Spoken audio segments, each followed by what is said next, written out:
Shocking Showbiz Confessions number 2. Kuya Kim Atienza.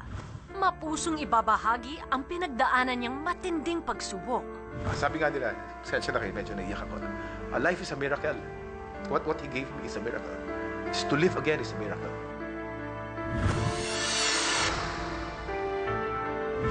TV host, product endorser, environmental advocate, husband, father. Sa dami ng mga ginagampanang papel ni Kim Atienza sa totoong buhay, di mahirap na humanga sa todo niyang zest for life. Pero tulad ng kahit sino mang tao, may hangganan din ang lakas ni Kuya Kim. Last August 11, ang napapanood nating healthy at hyper na Kuya Kim isinugod sa ospital dahil sa mild stroke. Nahilo siya, na-disorient.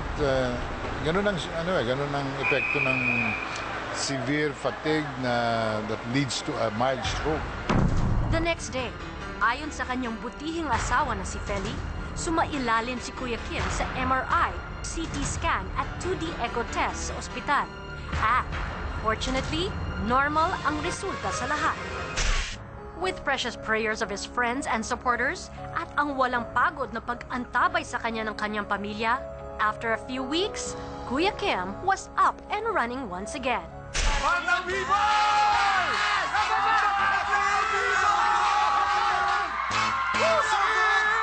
May hiranda ako para sa inyo. DJ Amodi, simula mo na. Feel good. Party, party!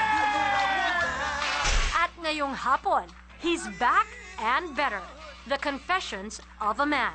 Blessed with a new lease on life, straight from the heart of Kuya Kim Atienza.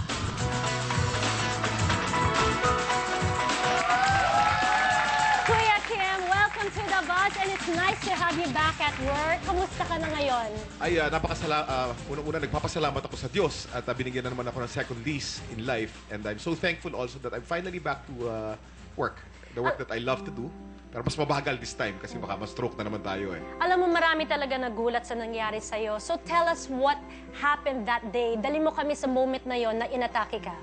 Alam mo, nakakatakot yung oras na yun. That was 7:30 in the morning. Papunta sana ako sa ABS na, no? Dahil maghahanda na ako para sa showtime. Bigla na lang parang may switch. Nakahubad ako. Nandun ako sa loob ng shower. Completely naked? Completely naked. Wala akong suot, no? Dahil magsha-shower ako eh. Tapos parang may switch. At yung switch na yan, naging totally disoriented ako. Nawala ako sa sarili ko. Hindi ko alam kung nasaan ako. Ngunit alam ko na may problema. So the first thing I did was look at myself in the mirror. I looked at my face. Nakita ko, solid naman. Wala naman nangyayari sa akin. Kasi nagkaroon ako ng suspicion na maaaring stroke eh. Then, ang inisip ko, baka naman yung vitamin na nainom ko nung umaga na yon, hindi vitamin. Baka naman nakainom ako ng lason. Dahil parang lason ang pakiramdam. Ngunit hindi ko alam kung anong gagawin ko. So, paikot-ikot ako doon sa kwarto. It took me about 4 or 5 minutes. Finally, sabi nung kanang bahagi ng utak ko, yung kanang Nakahubad ka nito, ah? Nakahubad ako. Oh. I was running around the room naked.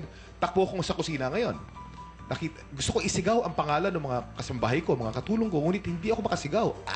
Ganyan lang. Walang boses. At nung nakita ko ng mga kasambahay, they started worrying, no? Balik na naman ako sa kwarto. Then I started running around again. Takbo lang ako ng takbo. Hindi ko alam kung anong gagawin ko. Finally, duminaw na naman ng mga ilang segundo, sabi nung kanang bahagi ng utak ko, Kuya Kim, magpantalon ka. Nakapagpantalon ako. I was able to run out. Wala akong sapatos, wala akong underwear, wala akong shirt. Nakapantalon lang ako. Takbo ako sa garahe. Nakita ko ng driver ko. Hindi ko masabi kung ano gusto ko dahil wala akong boses. Tinakbo ako ng driver ko sa PGH. Ang PGH is about 5 minutes away from my house in Malate. At doon sa PGH, nalaman na may stroke ako. Nabigyan ako ng brain protector na gamot. At dumating ang aking misis within 1 hour. Natawagan din ng driver ko. And she was able to take me to Makati Med within 2 hours from the beginning of the stroke. So mga 9:30 na sa Makati Med na ako noon. May moment ba na naisip mo that baka oras mo na talaga? Alam mo, yung nangyari yun, ano? Itong eye-opener sa akin eh. Pag dumating ang kamatayan ng biglaan, bigla talaga. You have no time to think? You have no time to think. I wanted to pray when it was happening. Were you scared? Natakot ka ba? I was very scared. But I wanted to talk to God and I wanted to say, Lord, please help me. I could not even pray. Because my mind was short-circuited. Paikot-ikot, hindi ko malaman kung ano sasabihin ko. So, when I was in the emergency room, I was afraid that I was gonna die. When I knew, nung bumabalik ang pag-iisip ko at nalagyan ako ng gamot, Ang takot ko, Lord, ano kayang damage ang mangyayari sa akin? Baka kalahati ng katawan ko hindi na makagalaw, baka hindi na ako makapagsalita, baka hindi bumalik ito. But what saved you was actually your awareness. Nung pumunta ka agad sa ospital, di ba? Kasi pag tumagal masyado, there could have been a lot of other damages sa katawan mo, Yes, right? according to my doctors, there's a 3-hour window pag ikaw ay na-stroke. Doon sa 3 oras na yan, pag nalunasan kang kaagad, malaking bagay yan. Ngunit kung lumagpas yung 3 oras, kung hindi ako tumakbo sa kusina namin, sa bahay namin ng nakahubad, at hindi ako nakita ng mga kasambahay ko, kung nahiga ako doon sa kama ko, nag-collapse ako doon sa kwarto, gabi na akong dadatnan doon. At pag nadatnan ako ng asawa ko sa gabi, malamang patay na ako. So Kim, ano yung mga changes ngayon na ginagawa mo sa buhay mo ngayon? You have to be more careful. Yes, yeah. How do you live your life now? Well, number 1, no, yung gamot. Siyempre, marami akong mga maintenance medicines ngayon. Meron akong blood thinner, meron akong Lipitor para sa cholesterol at kung ano-ano pa, kailangan inumin ko yan regularly. Kung anong oras ang sinabi ng doktor, kailangan inumin ko yan. And then, dapat mas mabagal ang pacing natin ngayon. Bagamat 3 nga ang show natin dito sa ABS-CBN, ang pacing naman iba. Iba naman ang scheduling ngayon. At medyo i-reformat ng kaunti para hindi masyadong mahigpit ang buhay ko. Pero ang nagbago sa pag-iisip ko ay yung awareness ko na ang kada araw ay separate na araw eh. Ang buhay dapat araw-araw lamang ang diskarte. Kung planuhin ko bukas, baka mamaya patay na ako eh. So dapat diskarte araw-araw lang. Now, Kim, I know na kayong dalawa ni Feli have a strong bond. Napaka-close ng dalawa. Ano yung reaction niya sa sitwasyon na to? Was she emotional about this?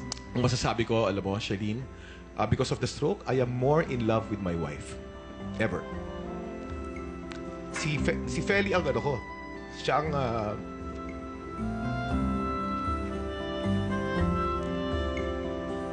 she was behind me all the way. Alam mo, at saka malakas siya. Hindi siya nagpakita ng pagiging emotional. Siya ang dumiskarte sa ospital. Siya ang kumausap sa lahat ng tao. I was totally immobile. I was helpless. But Feli was there for me. Nagkaroon ba kayo ng moment sa hospital? It's a moment of vulnerability. Yes. Anong sinabi niya sa'yo during those moments of seriousness and quiet moments na nag-uusap kayo? This is life-threatening, Kim. Yes. The next day, kasi nawalan ako ng boses the first day. The next day, I was able to talk. Ngunit ang salita ko ay Tagalog lamang ha. Nawala ang English ko.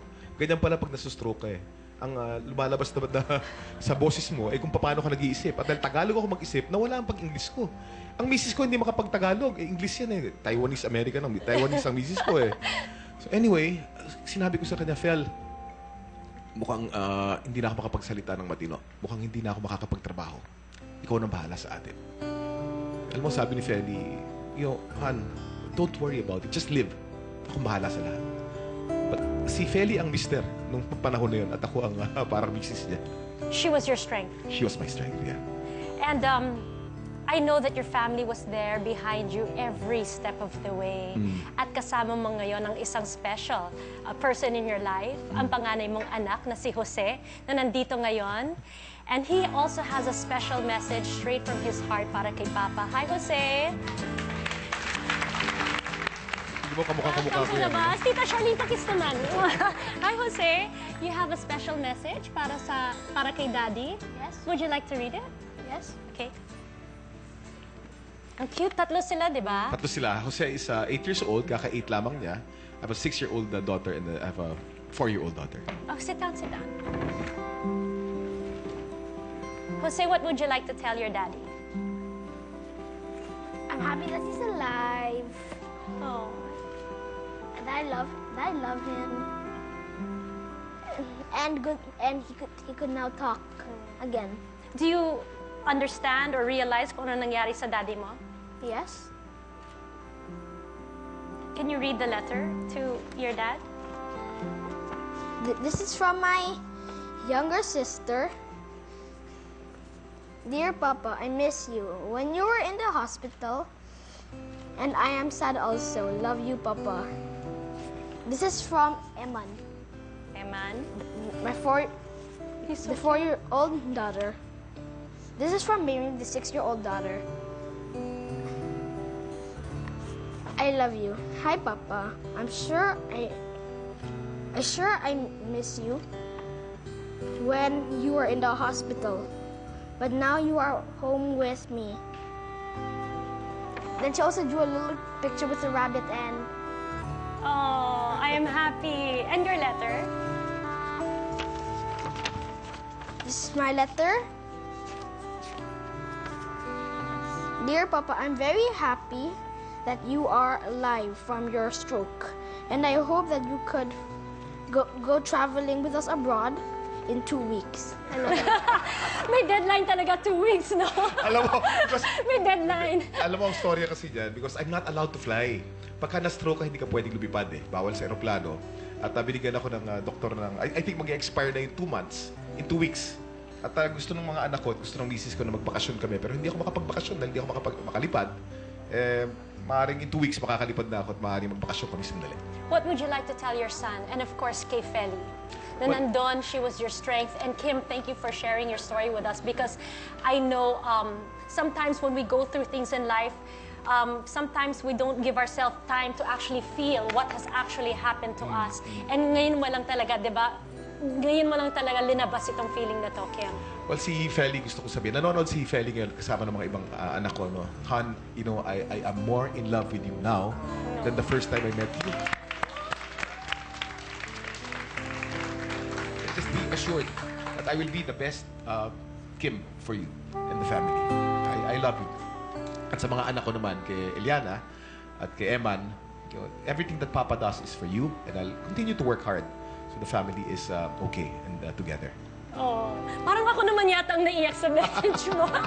But you know, I like what you said. Ay, naiyak talaga ako nung sinabi mo, to have a happy life is to have a happy wife. Correct. That is my goal. That is my motto. No? To have a happy life is to have a happy wife. Dahil ang misis naman talagang maasikaso lang lahat sa tahanan eh. Pag-imagine kung hindi happy si Feli, hindi happy lahat ng tao ron sa tahanan. At hindi ko gugustuhin umuwi. Yes, bakit gusto mo umuwi sa isang tahanan na hindi masaya, hindi ba? Well, Kim, Kuya Kim, I'd like to say that we're happy to have you here. Healthy and strong back in ABS-CBN. Thank you. Maraming salamat. Thank you. And I'd like to thank the Lord. Lord, thank you very much for the second chance. At saka gusto ko sabihin, alam mo, may nagsasabi sa akin kasi, no? Na ako raw ay kinakalabit ng Diyos. Sabi ko, ang Diyos ko hindi nangangalabit sa pamamagitan ng pagbigay ng stroke. Pero mensaheng gusto ibigay sa akin si Lord. Hindi ko pa alam kung ano ngayon. Pero darating yan. And I'm open to it. Alright. Well, thank you very much, Kuya Kim. And Jose, maraming salamat sa iyo. Thank you for joining us in the bus. Thank you sa mga sulat mo. Alright, mga kaibigan, I'd like to thank, of course, Pam Quinones, Steven Deloso, Martin Bautista for my dress, Mir Lau, Brent Salas for me, facial care. Hi to the ladies in Alabang. Thank you to our chair. Hi to Jobet Reyes, Kathy Dandoy, and Micaela Lagdameo. Maraming salamat. And now, I'd like to turn you over to Tita Boy. Maraming salamat, Charlene, Kim, Jose. Mga kaibigan, proud po akong sabihin na ang pangalawang anak ni Kim na si Maymay ay aking inaanak. I love you more, Feli and Kim. Alam niyo ho ba, ang kinatatakutan talaga ni Kim is to die in his sleep and he's afraid of hell. Totoo po yan. Kaya ang leksyon po talaga, I was listening to the interview, is that you have to know how to seize the moment. Kailangan pahalagahan ho talaga natin yung now dahil hindi ho natin alam kung ano ang susunod bukas. Kaya when you wanna say thank you now. Leonard Bechong, thank you. Okay? D2, salamat. Chris Jasler, maraming salamat. Of Jail Jeans. Ariel Agasang, Dr. Steve Margan, Drs. Man and Pai Kalayan, Susan Cove, Pure Gold.